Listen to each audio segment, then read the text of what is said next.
Hey there guys, welcome to High Country Armory, and today we're talking about this knife that I made here today. So this could be a build overview right here. So yeah, let's just get into it. Alright guys, so first of all, we're going to be talking about the type of blade that this is. So this right here that I made, this is what is called a Tanto knife. So it is a Japanese design, usually full tang as far as I can tell. So similar to the katana and the wakizashi and all that good stuff. So again, Japanese. From what I understand, from what I read, it was originally used like as a fighting knife, so a secondary weapon, much like I guess maybe you could say a Bowie knife, just like whatever fighting knife you can think of that's in use today. But yeah, close quarters. Maybe use like a dagger in medieval times. Similar purpose as far as I can tell. And yeah, so this right here, all this stuff came from Jant's Knife Making Supply. Really great shop. I suggest you guys check it out. Not a sponsor or anything, just really good online store. Got some great seals, great woods on there. But yeah, so as far as the blade steel goes, it is either 1095 or something else. I can't actually remember what I made this out of. Staying with the wood, I'm thinking it's Bocote or something along those lines. I don't know though. I lost the receipt actually for that order, so I have no idea exactly what all this is made of. But I do know the pins right here, those were Corby bolts, they're called. Really great piece of kit. They super nice way to hold the handle scales together. So yeah, I've actually got some right here, I believe. Let me see. One minute. Yep. So here they are. You can see they're just little bolts basically, but they got that really nice solid section on top. Little spot for screwdrivers, so you just screw them together usually. So the way it happens, you screw them together inside the handle, and then you just grind down the top, and then it'll look nice and shiny like that. One thing I didn't notice though with these is that if you grind too far down, then you get that kind of ugly little thing there. So yeah, I know that for next time now, thankfully. Yeah, now moving on to sheath. All the sheath stuff except for the paracord came from a place called Tandy Leather Supply. I went to the store down in Denver, really great spot. Again, not a sponsor, just great stuff. I should clean that up, shouldn't I? But yeah, this is veg tan. I believe it's 5 to 6 ounce leather, so not horribly thick stuff. There's some sawdust on there, as you can see. Yeah, I did some texturing with some other tools. Again, had some nice stamps. Just got that seashell stuff for the for actually attaching the sheath to the belt. I have this paracord right here. It just goes in. I originally had a piece of leather on there. You can actually see the holes in the little spot where I cut it off, but you can see the holes and stuff, and I had to take that off because it's actually oriented in the wrong spot. It didn't work, so you had to cut that off. Didn't feel like doing it anymore, so I decided to use paracord, and that seems to work good. Paracord, can't actually remember what that was. I think it was just some stuff off Amazon. Could probably find the brand if you guys want. Yeah, let me think. But yeah, that's about it. One thing, yeah. Alright guys, so now I'm going to give a real brief overview of the process I used to make this blade that you see before you. So, first of all, what I did was I started with just a flat piece of steel, right? You go ahead, you cut in the shape of the blank here. As close as you can get to the final product usually is a good idea. After that, you go in and roughen the bevels right here. However that may be, whether with an angle grinder, with forging, or with a belt sander. My personal preference right now is a belt sander because it seems to work the best for me, although forging definitely has a lot of merit. I think it's probably the best way to do it if you can get good at it, which I'm going to try to do at some point here. in the future. But yeah, roughing the bevels. This is a blade that is full flat ground, it's called, which means you basically hold the blade flat up against the belt sander. It's a super steep bevel, you could say. I guess it barely narrows at all as it goes up. So yeah, again, it's not actually completely flat ground. It's got a little bit of an angle there.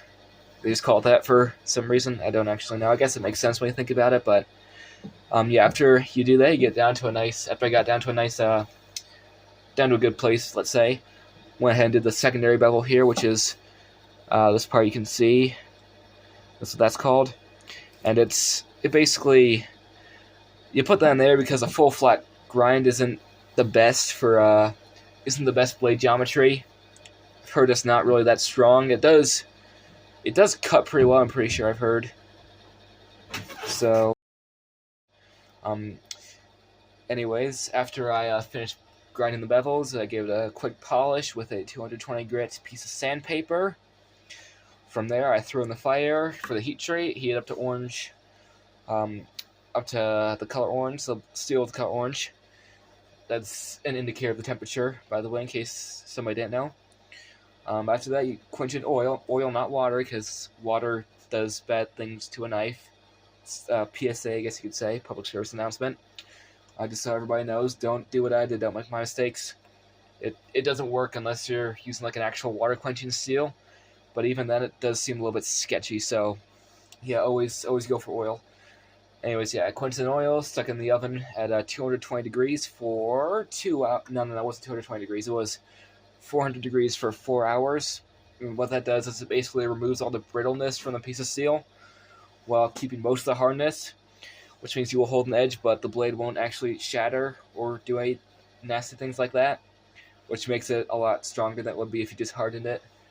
Anyways, after the hardening, I just polished it up again, up to 220 grit, a little bit on the belt sander, like most of it by hand. That's where you get that really beautiful, well, not really beautiful, but that adequate polish that you see before you.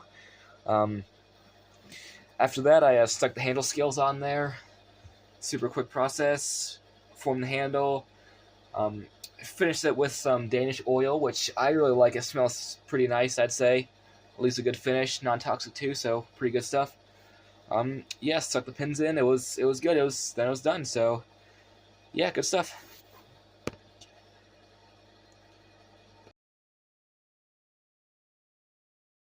Now that I've gone over all that other stuff that you've just heard, I'm gonna go over now what I could have done better. This is partially for me, I think, but also partially for you guys, maybe, so you don't make my mistakes. I found this really nice to learn along with people on YouTube. Kind of makes for a nice experience. So, yeah, one thing that you might notice here is that one of the Corby bolts I sanded into a little bit. So, next time I'm not going to put them in that deep, I guess you can say.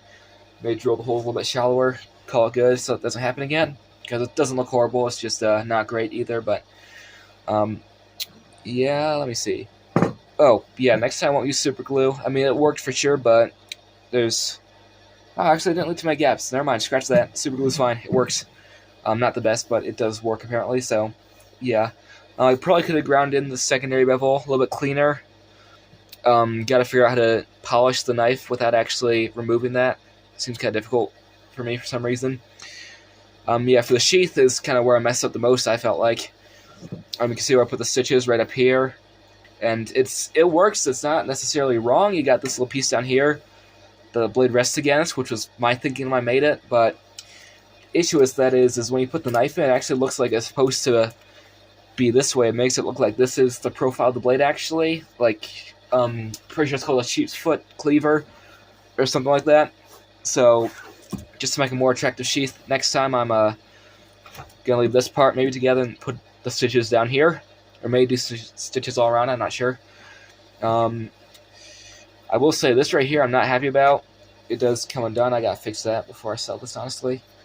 I did have a piece of leather there, I think I mentioned, that I was using, but next time, if I could actually do a piece of leather instead of paracord and not remove it because I made a stupid mistake, then I will definitely do that, because That would definitely help with the aesthetics a lot, I feel like. Let me see, what else? There's not a whole lot, honestly. The only other thing may be the speed at which I complete these things. I once made a knife in a week, and I was super proud of that, but this one took a while longer than I would have liked. So I'd say production, so that should work on a lot too. No, I don't like that part. It's fine, I can cut it out.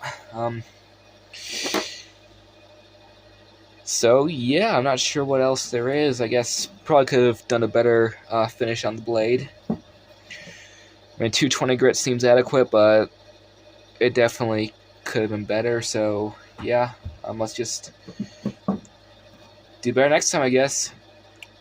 Yeah.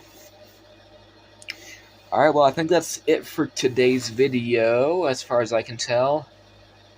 Yeah, not much else there's to talk about, I don't think, so yeah, thank you guys for watching. If you would like to see more stuff like this, then go ahead and subscribe to the channel. I'm going to try to be putting out content relatively consistently, probably a little bit more stuff like this. Just showing you the things I made, how I made it, having you learn along with me. I will be doing some reviews at some point, which is mentioned in the welcome to the channel video I put up. But yeah, I'll see you guys later. Thanks, bye.